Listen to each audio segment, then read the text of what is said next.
If I wanted to become a data analyst in 2026, here's exactly what I would do. I'd break it down into two separate parts. Number one is the what do I actually need to know to become a data analyst, the skills. And number two is how do I actually stand out? First, what do you need to learn?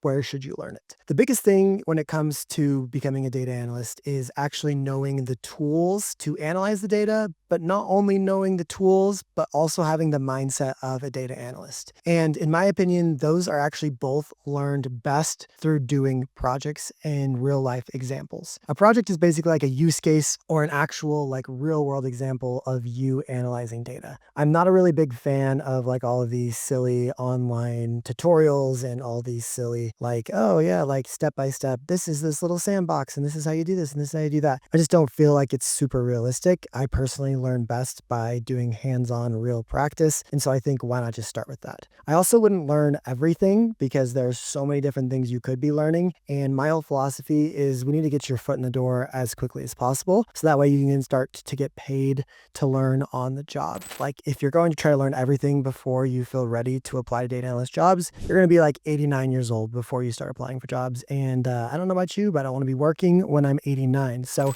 you first need to shrink the amount of things that you're going to learn. So in my opinion, the first thing that you should learn is Excel just because it's really easy and it's really in demand. Second thing you should learn is Tableau or Power BI because they are also very in demand and pretty easy to learn. And the third thing you should learn is SQL because once again, pretty easy to learn and pretty in demand. I think you should put R and Python on the shelf and honestly any other tool really on the shelf right now. Just start with those big three, BI tool, Excel, and SQL. Ignore everything else because it's just going to keep you in the study tutorial hell for a long time. Not only would I be learning those things, I would just be trying to learn to think as a data analyst. So when I get a data set, what does it actually mean to clean the data set? What things should I be looking for in the data set that might make it dirty or hard to analyze? Then based on the data set I have, I would start to already think through what are the different things that I can do with this data set. So for example, if you have a date column, you automatically know, hey, this is some sort of a time series data set. I can do some sort of a time series analysis, like create a line chart or do some sort of predictive modeling like ARIMA to predict,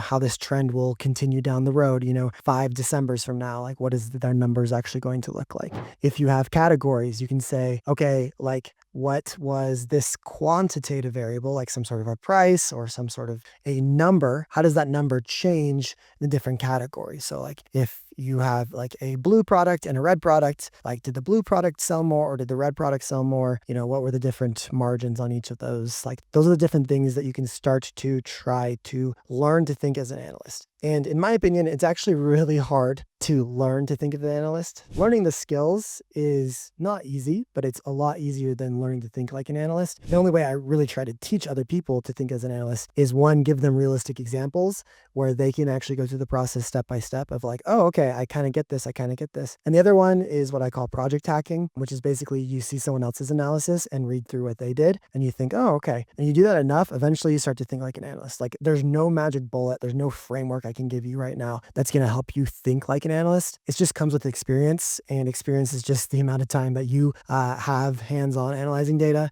or hands-on reading someone else analyzing data. I think those are like the only two ways that you can start to think like an analyst. Now, I'm not a big fan of certificates because I actually don't have any certificates. Like I don't have the Google Data Analytics certificate. I don't have any like CompTIA, TIA certificates. I can't even say the name right. I don't have an IBM certificate. I don't have a Meta certificate. I literally have 0 certificates. Landed all of my data jobs in my corporate career without a certificate. And I don't think certificates are really built to teach you the best because I don't feel like they're very hands-on projecty. I feel like they're kind of unrealistic, kind of hand-holding baby. And I just think people are like, oh, like I need a certificate to be a data analyst. No, you don't. Like you literally don't. And if you think that having a certificate is going to make a difference, I don't think it is because it's never made a difference in my career. I've talked to a lot of hiring managers and recruiters. They don't really care. There's no like standardized certificates to have in the data analytics field. So personally, I think doing hands-on projects is infinitely better than doing these silly certificates.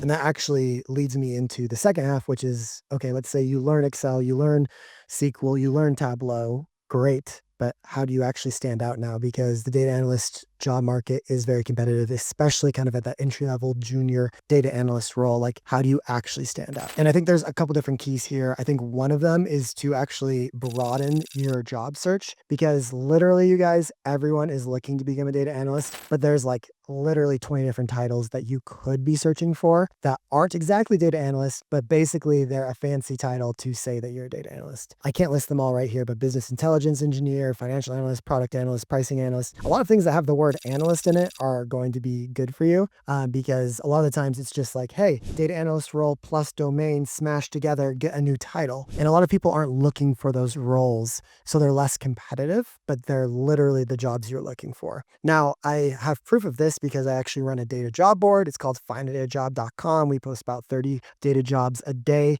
We try to include a lot of these like kind of alternative data analyst roles. And I actually have all the data, all the click data of you guys going to that website and what do you click on? And it's actually unproportionally data analyst roles. Like if it literally says data analyst, those get like, I think 2 to 3 times more clicks than like a financial analyst or a business analyst or a marketing analyst or a pricing analyst or something like that. And literally the job description could be the same. It's just everyone loves the title data analyst and that's what they're used to. And we just love what we're used to. So I would say try to apply less to like data analyst roles and more of these like niche terms that basically mean data analysts but aren't data analysts. The other thing you're going to have to figure out is like how do you convince the hiring manager or a recruiter that you can do what the job description says that you need to do because you don't have prior experience, right? So it's like the cycle of doom, right? I can't get a data job because I don't have data experience. Well, why can't you get data experience? It's like, oh, it's because I don't have a data job. So you're in this never ending cycle and it's like you need someone to take a chance on you. But in order for someone to take a chance on you,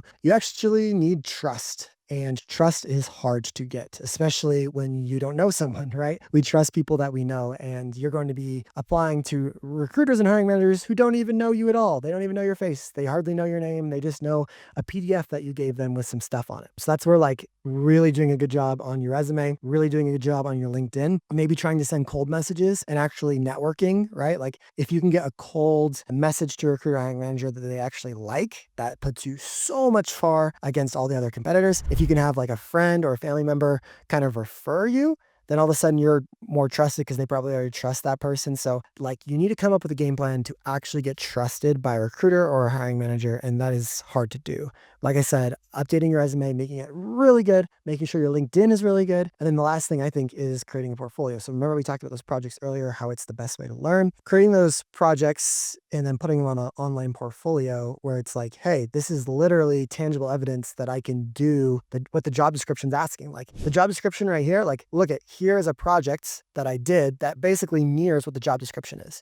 And that way you're making yourself a little bit less of a risk. It's like, hey, look, hiring manager, you're worried about me. I've already done this before. And here's the proof. So like, go ahead and take a look at the proof right here and trust me, I can do this. And creating portfolio is very good for those use cases. So I think creating portfolio and networking really come in clutch here. Unfortunately, I think most people, when they try to become a data analyst, they do one of these certificates where they learn some skills in some sort of like lame tutorial, or they get like their certificate at the end, like, yay, I'm all certified now, or they do something like data camp or something like that. And I just think you're missing out on projects. I think you're missing out on portfolios. I think you're not spending enough time emphasizing your LinkedIn, your resume, and your networking and your cold messaging skills, because like those things are really important because everyone knows at this point, everyone knows how to analyze data in Excel. Everyone knows how to analyze data in Tableau. Like what makes you different? And that's really what's going to make you stand out is having a portfolio, a good LinkedIn,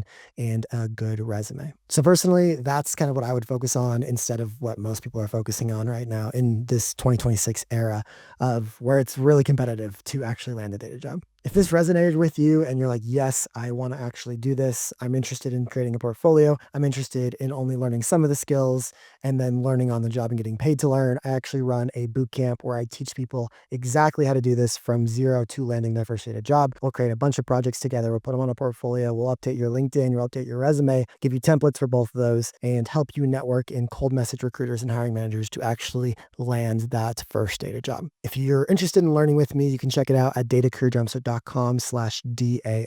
or you can go to the show notes down below and click to learn more.